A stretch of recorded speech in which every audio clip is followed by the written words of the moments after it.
Minhas amigas, meus amigos, boa noite. Estou vendo pessoas bonitas, bem vestidas. Gostaria de dizer alegres, mas não vejo isso. Vejo semblantes tristes, semblantes de dor, semblantes que refletem dores da alma. Vocês vieram aqui porque estão com problemas. Problemas que afligem a alma e que se refletem no corpo. O Criador diria assim: falhei. É como minha mãe dizia quando a gente fazia qualquer malcriação: não sei onde foi que eu falhei. Se Deus nos criou com tanta perfeição e o nosso semblante retrata a dor, alguma coisa não está certa. Que coisa é essa que está errada conosco? Porque eu também estou junto com vocês, certo? Que não nos permite viver a vida de alegria e de abundância que Jesus veio nos mostrar. Eu vim para que todos tenham vida e a tenham em abundância. E vejo pessoas com vidas limitadas, restritas. E não entendo e não concebo como um passarinho pode ser tão feliz. Como uma flor pode ser tão linda. Exalar um perfume tão agradável. E nós, criados à semelhança de Deus, vivemos vidas tortuosas. Alguma coisa está errada. Ou Deus falhou, ou nós falhamos. Vamos admitir que Deus falhou. Será que Deus falhou diante da criação que Ele fez? Diante da perfeição do universo? Da grandeza inconcebível para nós de tudo que foi criado? Diante da beleza e a sabedoria da natureza, podemos admitir que Deus errou? Difícil. Mais provável que nós, criaturas, estejamos errados. Então Deus nos criou a sua imagem e semelhança, mas não na perfeição dele. Seria uma ofensa dizer: Deus me criou, mas eu sou imperfeito, eu estou em crescimento. Isso não é verdadeiro, meus amigos, minhas amigas. Nós somos criados à imagem e semelhança de Deus, somos seres perfeitos, perfeitíssimos. O que precisamos é ter a percepção da presença de Deus em nós. Precisamos perceber que Deus está em nós. E enquanto estivermos cegos, agiremos como espíritos imperfeitos.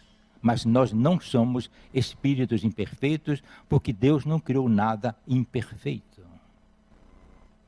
Tudo que vem de Deus é bom. Tudo que vem de Deus vem na perfeição da sua criação. Quando você compra um carro e o carro dá um defeito, você leva ele para o concessionário. Porque foi o concessionário, através das suas marcas, dos seus dirigentes, que criaram aquele modelo de carro. E se a marcha antigamente eram 4, agora são 5, ou se a marcha antigamente era mecânica e hoje é automática, essa criação é dos engenheiros, dos fabricantes. Você leva lá, porque é lá que está quem entende do carro que você comprou. Você e eu somos criados por Deus. Se nós não estamos andando bem, o que é que nós precisamos fazer? Voltar para o concessionário, voltar para o fabricante, ou seja, voltar para Deus. E nós vivemos uma vida voltada para o trabalho, para a disputa, para a ganância, para a ambição, insatisfação, descrença, e se eu continuar, a lista é muito grande. É verdade?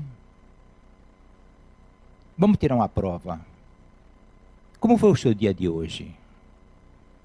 Veja quantas vezes você tropeçou, quantas vezes você duvidou. É possível a gente duvidar? Claro que sim, porque nós não temos fé. Jesus, 2000 anos atrás, enfatizava isso constantemente. Porque temes, homem de pouca fé? E nossa vida, nossos dias, nossos momentos são de descrença, de falta de fé, de achar que a coisa não vai dar certa. Porque os meios que nós temos são insatisfatórios para resolver os nossos problemas. Mas é claro, os nossos meios são insuficientes. Quem nos completa? Deus. E você olha para Ele, você se lembra dele durante o dia? Ou você faz suas contas em cima daquilo que você enxerga, daquilo que é tangível para você? Somos cegos, ou nos fazemos de cegos. Ou então não conseguimos enxergar, e na hora que nós não conseguimos enxergar, ao invés de procurar humildemente pedir a Deus luz, nos revoltamos. E por isso que os semblantes estão tristes. Mas eu quero ter a certeza de que vocês, hoje, não amanhã, nem hoje mais tarde, mas hoje, vocês façam um acerto com o Deus interior, para descobrir o poder que existe dentro de vocês, que existe dentro de mim, que existe dentro de todos os trabalhadores deste trabalho. Dizem que um homem já idoso costumava trazer no pescoço um amuleto. E vendo que seus dias estavam terminando, ele chamou o filho e disse: meu filho, eu levei uma vida de muito trabalho e muito sofrimento, mas este amuleto sempre me trouxe solução para tudo. Eu vou deixar com você, para quando eu morrer, ele sirva para você como o amparo que foi para mim. O filho naturalmente recebeu aquilo com muito agrado, embora não tivesse entendido o sentido daquilo que o pai falou. E guardou o amuleto. E o pai morreu, e a vida do filho continuou. Não precisa dizer que continuou cheia de problemas. E quando ele se viu no pior dos problemas, ele disse: mas meu pai me deu um amuleto, me dizendo que esse amuleto ia resolver todos os meus problemas. E eu só vejo a coisa piorar. Parou, pensou e disse: eu vou vender esse amuleto. Porque vendendo esse amuleto, o dinheiro que eu consegui, pelo menos, resolve alguns dos meus problemas. E se dirigiu a uma casa que poderia fazer uma avaliação daquele amuleto. O amuleto valia uma fortuna. Tinha incrustado dentro dele um brilhante. Então o homem vendeu aquele amuleto e conseguiu equilibrar sua vida. Nós carregamos os amuletos, mas não percebemos o poder que esses amuletos podem trazer para nós. Duvidamos, desacreditamos, esperamos que o milagre aconteça, ou que a gente ganhe na loteria. E a essência do que somos, porque somos espíritos, a essência do que somos é esquecida. É esquecida. Eu ainda há pouco estava assim pensando sobre o que dizer, ou que exemplo eu poderia trazer para poder transformar essas palavras em sementes em nossos corações. E me lembrei do seguinte: o amigo de Jesus chamava-se Lázaro, e vocês conhecem a história de Lázaro. E Lázaro morreu. As irmãs e os amigos levaram essa informação para Jesus, cuja informação chegou a ele 2 dias depois. Quando Jesus ouviu aquilo, ele disse: é bom que estas coisas aconteçam, porque assim será manifestada a vontade do Pai. E não teve pressa em ir para consolar a família. Ainda passou mais 2 dias na região onde ele estava. Ou seja, quando Jesus chegou ao túmulo de Lázaro, já se passavam 4 dias. E a irmã disse: mas mestre, se você estivesse aqui, meu irmão não teria morrido, o seu corpo já não cheira bem.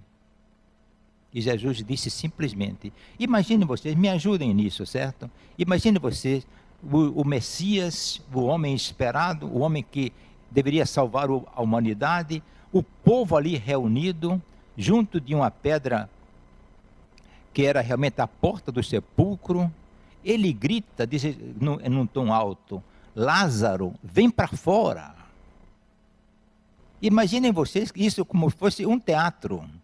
Como é que ele, com a responsabilidade que tinha de ser filho de Deus, que veio trazer ao mundo a verdade, grita assim: Lázaro, vem para fora. E se não desse certo?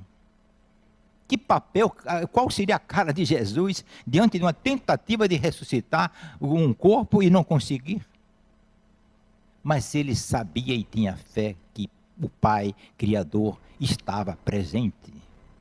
Então ele, com toda a simplicidade, diz: Lázaro, vem para fora. Isto é o que se chama fé.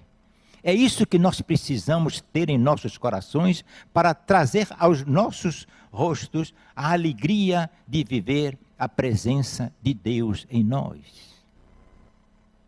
E quanto mais felizes nós formos, quanto mais harmoniosa for a nossa vida, quanto mais paz nós tivermos, mais o Pai Criador vai se sentir feliz com a sua criação.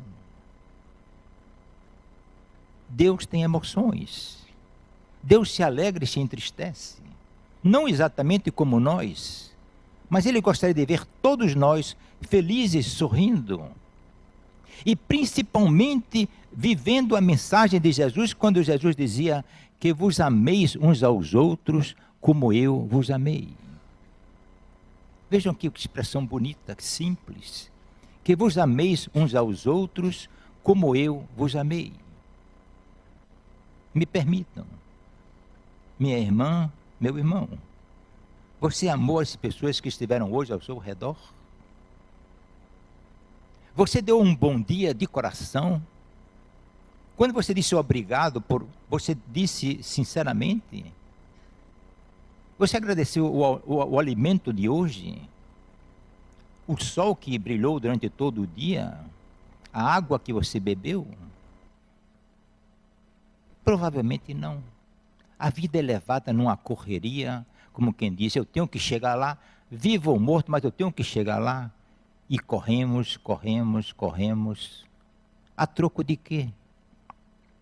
A troco de quê, meus irmãos, meus amigos? Precisamos ter um pouco mais de paz.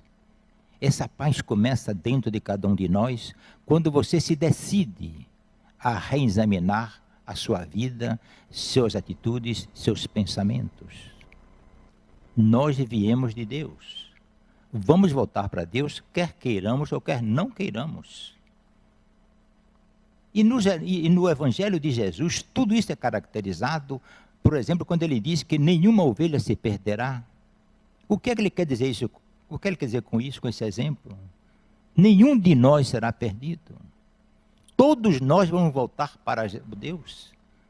Aí que se pergunta: mas se nós vamos voltar para Deus, através das encarnações que vivemos, se pudermos viver uma encarnação a menos, será um tropeço a menos, um sofrimento a menos. Se pudermos economizar 5 encarnações, melhor ainda. Então, o que é que nós fazemos para melhorar a nossa encarnação, a nossa estrada que caminhamos? Às vezes nada. Porque achamos que não podemos fazer isso.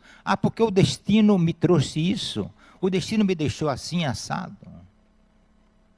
Não é dessa maneira que nós podemos ver, porque nós não fomos largados e abandonados. O cordão umbilical ainda existe e vai existir sempre. Estamos presos a Deus. Estamos presos aos ensinamentos do Mestre. Então, o que é que nós temos feito? Que caminhos escolhemos? Eu digo o seguinte, não sei se vocês já ouviram falar isso alguma outra vez.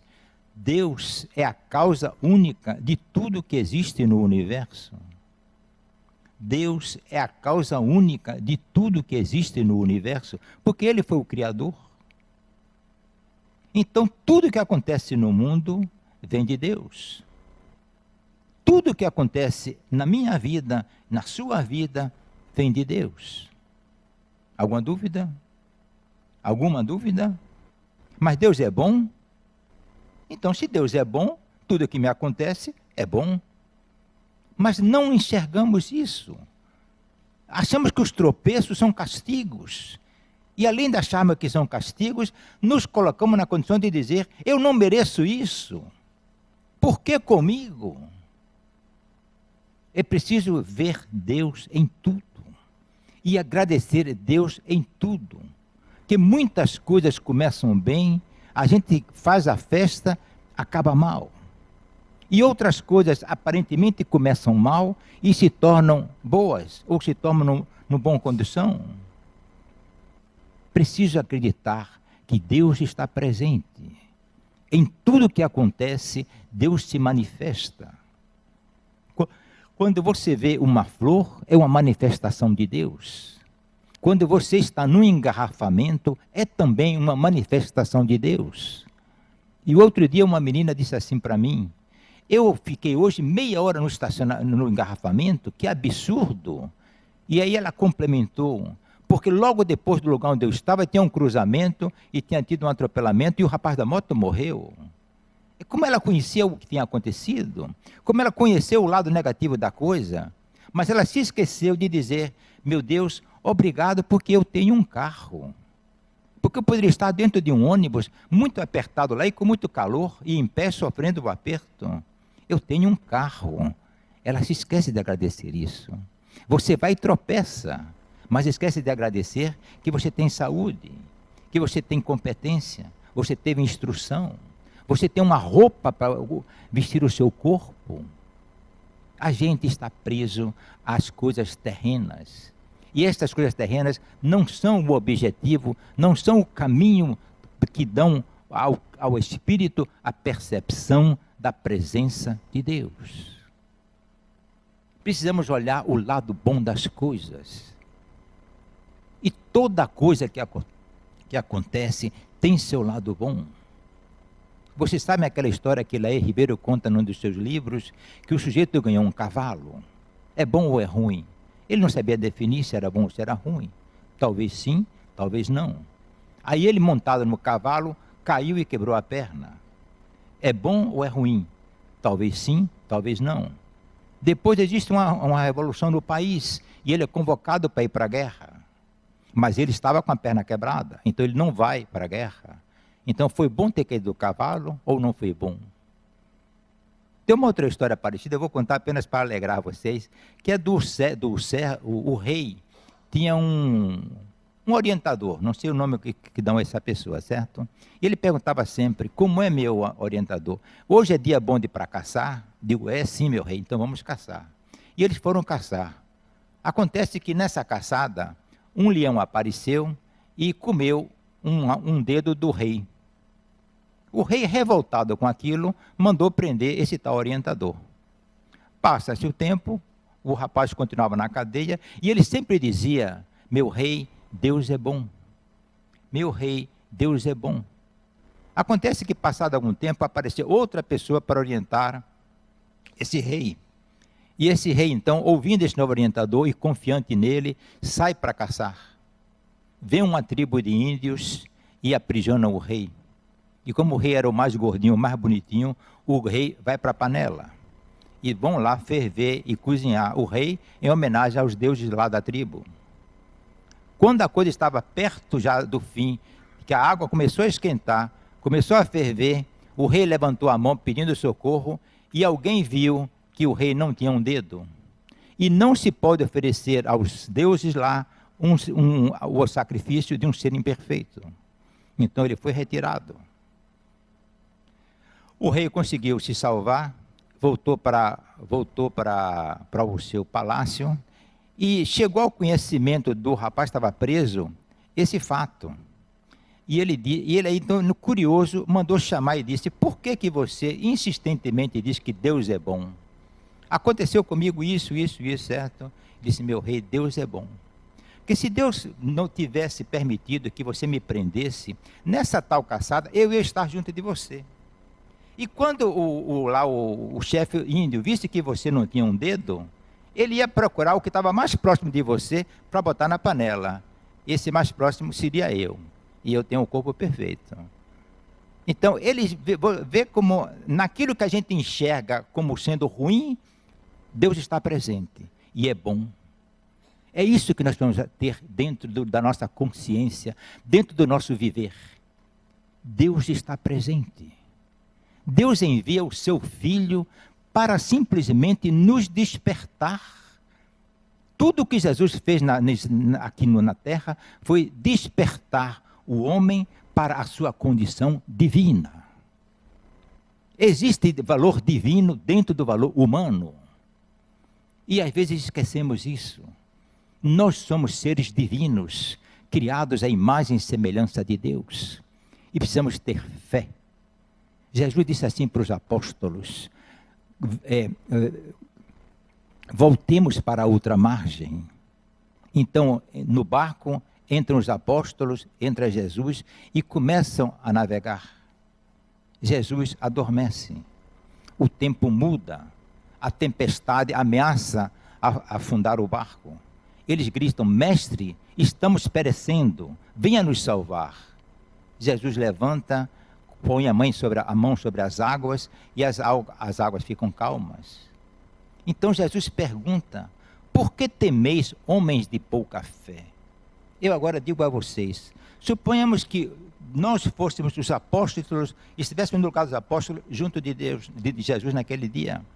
Ele disse: voltemos à outra margem. Ninguém pode colocar dúvida ou suspeição sobre aquilo que Jesus fala, porque ele é filho do Criador. Então ele diz: voltemos, nós vamos voltar de qualquer maneira, ou com chuva ou sem chuva, ou com tempestade ou sem tempestade. Mas na hora que vem o medo, na hora que vem a sensação do fracasso, da falta de fé, a gente perece. E se esquece que está ao lado do Filho do Criador.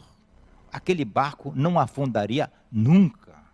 Aquele barco tinha um destino à outra margem e chegou à outra margem como Jesus tinha dito. Voltemos à outra margem. Então o que é que nos falta? A crença. Se você não tiver a crença, você não vai ter seus problemas resolvidos, você não vai ter paz. Qual é o bem nessa vida que nós conhecemos mais valioso do que a paz? Você pode estar sem dinheiro, cheio de problemas, você pode estar sendo perseguido, insultado e ter paz. E ter paz. Não é ter calma, é diferente a calma da paz. A paz você pode estar correndo, sufocado, mas dentro de você, você tem a certeza de que você não está só. Eu estarei convosco todos os dias, até a consumação dos séculos. Nós somos instruídos, conhecemos isso, sabemos disso, mas não vivemos o ensinamento que nós conhecemos. A lei diz assim: olhe, não tem jeito, você aqui vai perder. O que é que tem? Deus tem solução para tudo. Tem um caso de um padre chamado Lauro Trevisan, que vocês devem conhecer, que ele escreve livros sobre autoajuda. Então ele conta em um desses livros que ele queria alugar um galpão. Tentou acertar um preço compatível com a sua condição, mas o homem não cedeu. Aparecendo um outro candidato, pagando o valor que o dono queria, ele foi preterido. Vontade de Deus. Passa-se 6 meses, esse tal candidato não teve condição de continuar pagando o aluguel que o homem pediu. Vai embora. O dono do imóvel volta para Lauro Trevisan e diz: você ainda tem interesse? Lauro Trevisan disse o seguinte: tenho sim, mas só posso pagar menos do que eu lhe propus naquela ocasião. E esse dono, não tendo outra alternativa, aceita. Ou seja, ele conseguiu alugar o imóvel por um preço menor do que o preço inicial, dentro da condição dele. Mas o começo da história mostrou que Lauro Trevisan fracassou, porque não conseguiu alugar. Passa o tempo e ele consegue. O que foi que aconteceu com esse homem chamado Lauro Trevisan? Ele teve fé de que Deus ia dar a ele um caminho para solucionar o que ele queria. E para que era esse galpão? Para fazer as jornadas que ele fazia, ou seja, ensinar as pessoas a enxergar Deus dentro delas. E como Deus sabia que era bom para ele ter Lauro Trevisan num grande auditório cheio de gente, facilita as coisas.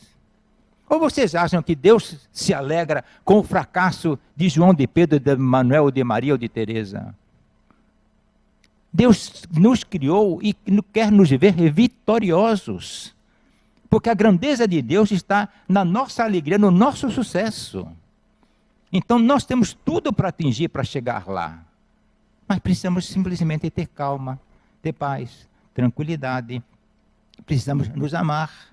Precisamos fazer uma coisinha que Jesus sempre lembrava: perdoar. Que beleza é perdoar. E quantas vezes a gente ouve: eu não levo desaforo para casa, ele vai me pagar. Um dia virá depois do outro e aí ele vou mostrar ele como é que as coisas se resolvem. Para quê? Quando é tão belo e tão saudável você perdoar. Sabem por que você deve perdoar? Porque você precisa de perdão. Você é tão errado quanto é o seu próximo. Você é tão errado quanto é o seu irmão. E você precisa de pedir perdão pelas suas faltas. E então você se torna merecedor desse perdão, porque você também perdoou o outro. E quando você perdoa o outro, você fica leve. Você dorme tranquilo. Você tem paz. Paz. Uma palavrinha tão pequena, tão simples, tão fácil de pronunciar, mas tão importante quando se vive. Paz. Eu estou em paz. Eu tenho um problema, mas Deus vai resolver. É por isso que o outro dizia assim, com toda a sabedoria. Não diga assim: meu Deus, eu tenho um problema. Diga assim: problema, eu tenho um grande Deus. E esse grande Deus vai lhe dar a solução. Quantas coisas nós achamos que não tem solução e depois aparece a solução. E aí diz: eu nunca pensei que aquilo fosse acontecer. Eu nunca pensei que eu tivesse condição de fazer assim. Porque você não parou para perceber de que você é grande. Você era um ser espiritual. Você é um ser criado à imagem de Deus. Eu já repeti isso aqui nesses minutos, umas 20 vezes isso. Mas muitos de vocês vão esquecer. E vão sair pelo portão afora, achando que são a mesma pessoa que era quando entrou aqui. E se você se sentir igual que quando você entrou aqui, você perdeu horas e horas aqui no centro. Não é preciso vir ao centro para encontrar Deus. Não é preciso um vigário para você chegar a conversar com Deus. Me lembrei agora de um livro escrito por Joseph Murphy, um pregador evangelista americano, um livro sobre o Pai Nosso. No meio desse livro tinha várias páginas em pretas e com letras em branco, dando mensagens. E uma dessas eu gravei e nunca me esqueci. Dizia assim: muitos de nós sabemos conversar com Deus. Muitos de nós sabemos falar de Deus. Poucos de nós sabemos calar para ouvir Deus falar. Poucos de nós sabemos calar para ouvir Deus falar. E Deus nos fala o dia inteiro. Deus nos fala a todo momento. Deus está sempre aqui, falando. Mas parece que a voz do outro lado é mais alta, e a gente dá voz a esse e não dá voz a esse. Aí é que se diz: você está rodeado de espíritos, bons e ruins. Dentro de você tem um anjo e tem um leão. Quem é você? Você é aquele que você alimenta. O mesmo instinto de perverso e o mesmo instinto de homem, de santo, está no homem, está na mulher. É quem ele alimenta que se manifesta. E o que é melhor para você, minha amiga? O que é melhor para você, meu amigo? Você vai para casa daqui a pouco. Os espíritos pervertidos, obsessores, estão aqui ao redor de todos nós. Os espíritos bons também estão. Quem vai fazer sintonia com você? Depende do seu pensamento. Isso então é que vai tornar você leve ou pesado, alegre ou triste.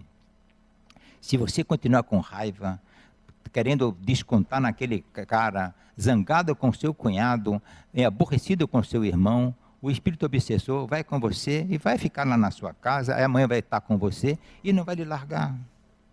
Mas se você diz: não, Deus está comigo, eu vou superar a minha dificuldade, o meu momento, eu vou permanecer na mensagem e na paz de Deus. O espírito obsessor diz: esse não está com esse cara, não está comigo não, e se manda. E os bons espíritos então vão entrar em sintonia com você e você vai para casa em paz. É uma questão de escolhas. Você, desde que acorda até que dorme, vive fazendo escolhas. Você escolhe se vai trabalhar, se vai tomar banho, a roupa que vai usar, a comida que vai comer, o destino que vai fazer, a operação que você pretende realizar. Tudo é fruto de escolhas. A cor da sua camisa pode ser uma besteira, mas é muito importante para você que seja uma cor que combine com a sua bolsa, com o seu sapato. O homem também tem essas pequeninhas sutilezas, ele também quer estar bem. São escolhas.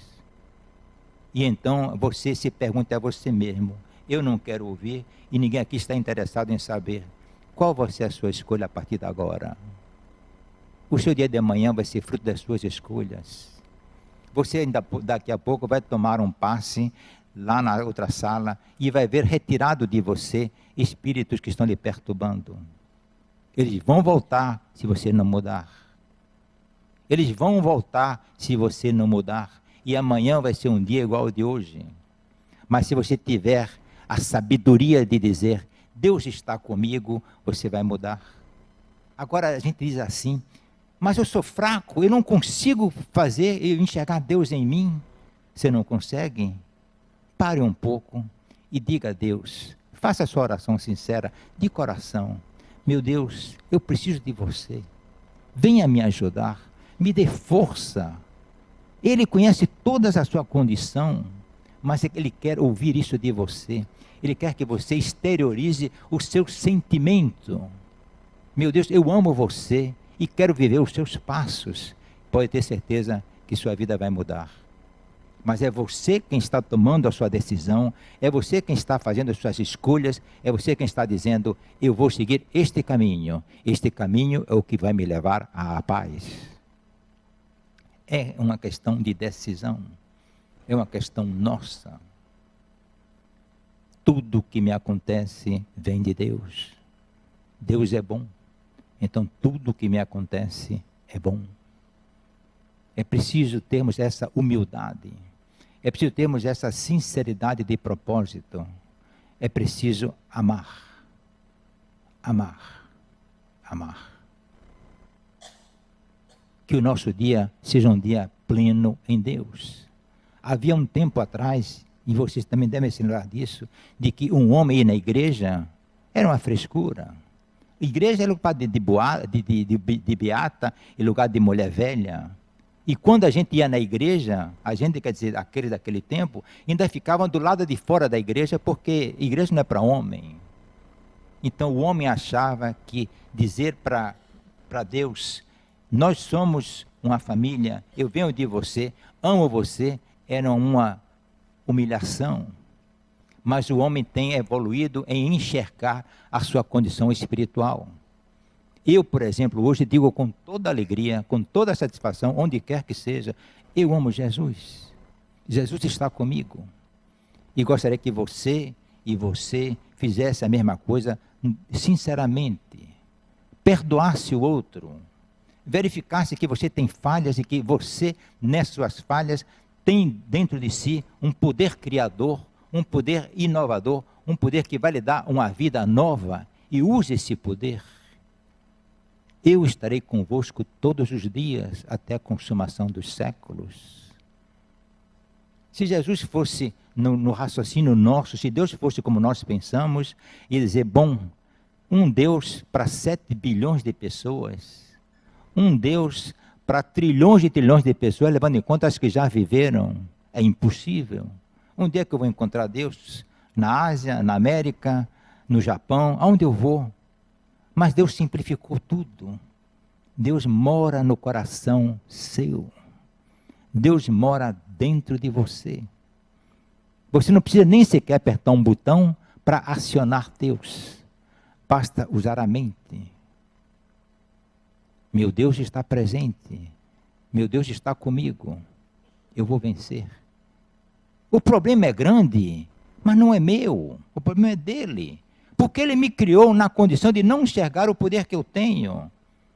Um guru indiano fez uma palestra e eu tive o prazer de ouvir o CD dessa palestra, ele dizia assim: nas minhas horas de dificuldade, eu paro e pergunto assim: ó Deus, quando você criou o mundo, você pediu minha opinião?